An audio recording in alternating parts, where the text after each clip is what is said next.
Në anën tjetër të dosjeve Epstein qëndrojnë teoritë konspirative rreth personazheve të përfshirë, sidomos për dy protagonistët, Jeffrey Epstein dhe Ghislaine Maxwell.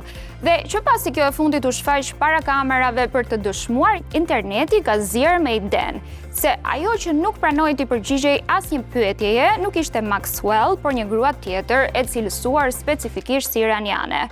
Dosja Epstein vijon të jetë një nga më të nxehtat e momentit dhe me çdo ditë që kalon kemi detaje të reja, por sigurisht edhe teori konspirative pastaj të pambështetura në fakte. Pas një skanimi në detaje të fizikut të saj, më konkretisht mjekrës dhe hundës, interneti doli në verdiktin që bëhet fjalë për dy gra të ndryshme. Pra, që pas publikimit të dosjeve, teoria kryesore për cilën flasin njerëzit në Reddit, në X apo edhe në Instagram është që Epstein nuk ka vdekur, vetvrasja e tij në burg ishte e stisur dhe me sa duket tani edhe Ghislaine Maxwell nuk qenë ka duke shërbyer dënimin e saj në burg. Gjithsesi, ajo që na mbetet ne në këtë rast është të theksojmë se për asnjë nga këto teori nuk ka fakte.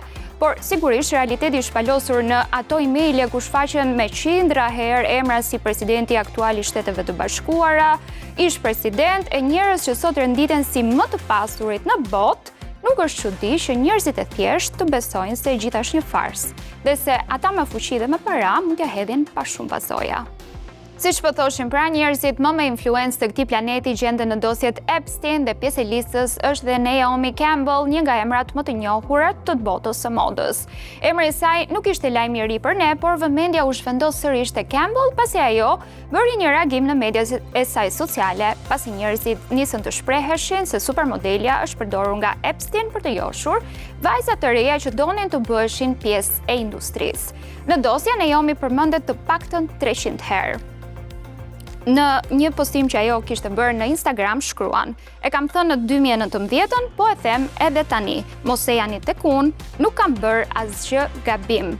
Qëndroj me solidaritet të plot me të mbijetuarat kurajoze."